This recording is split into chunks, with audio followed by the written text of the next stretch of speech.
সংবিধান বাতিল কৰিব লাগিব আমি নামানো আমি নুবুজো আমাক নালাগে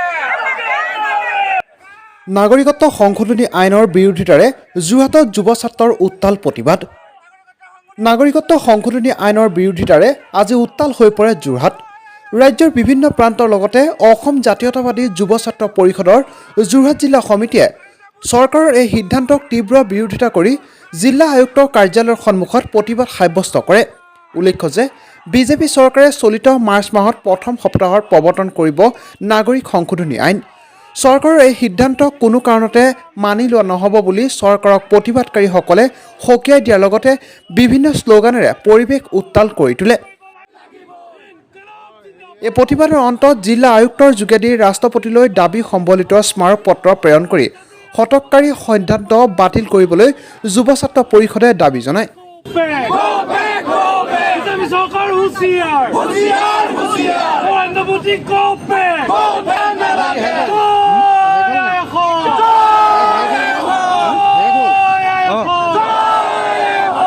শেহতীয়াকৈ ভাৰতৰ প্ৰধানমন্ত্ৰী নৰেন্দ্ৰ মোদী ডাঙৰীয়াই পুনৰ ইমপ্লিমেণ্ট কৰিম বুলি যি তেওঁ ঘোষণা কৰিছে এই ঘোষণাৰ কিন্তু অসম জাতীয়তাবাদী যুৱ ছাত্ৰ পৰিষদ যোৰহাট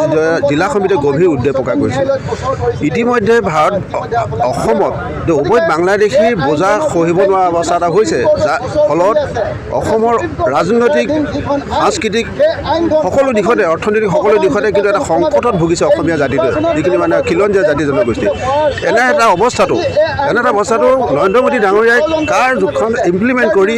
কমেও 20ৰ পৰা প্ৰায় 30 লাখ বাংলাদেশী বিশেষকৈ বাংলাভাষী লোকক সংস্থাপিত কৰাৰ যিটো তেওঁ ব্যৱস্থা কৰিছে ইয়ে কিন্তু অসমীয়া জাতিটো ধ্বংস কৰাই নহয় অসমীয়া ভাষাটো নিষেধ কৰিব এটা সময়ত আৰু এনেকুৱা এটা অৱস্থালৈ অসমীয়া জাতিটো যি আমাৰ খিলঞ্জীয়া জাতিখিনি এনেকুৱা এটা অৱস্থালৈ গতি কৰিব যে ভৱিষ্যতে আমাৰ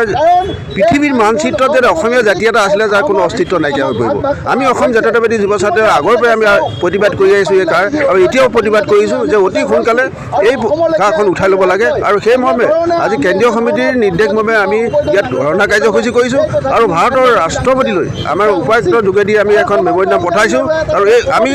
ভাৰতৰ ৰাষ্ট্ৰপতিক আমি এটা কথা দাবী জনাইছোঁ যে অতি সোনকালে তেখেতে অসমত যাতে এই কাৰখন প্ৰযোজন হয় আৰু প্ৰযোজন নোহোৱাৰ ব্যৱস্থা কৰি অসমীয়া যিটো খিলঞ্জীয়া জাতিসকলক যে ৰক্ষা কৰে তাৰ বাবে আমি তেখেতক আমি আহ্বান জনাইছোঁ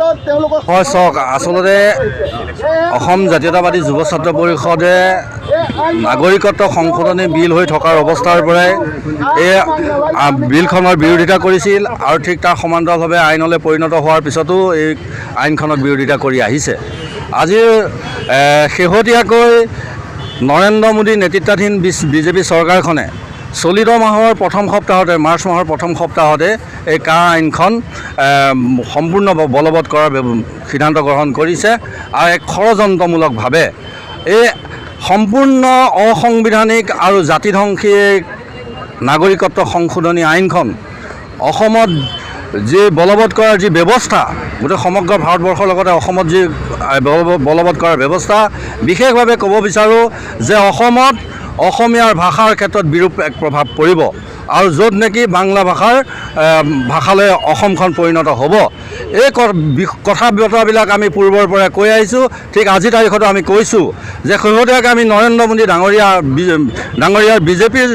চৰকাৰখনক আমি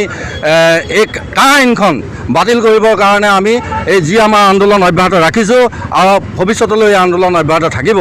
গতিকে এই জাতিধ্বংসী আইনখনৰ সম্পৰ্কত অসম জাতীয়তাবাদী যুৱ ছাত্ৰ পৰিষদে ভাৰতবৰ্ষৰ উচ্চতম ন্যায়ালয়ত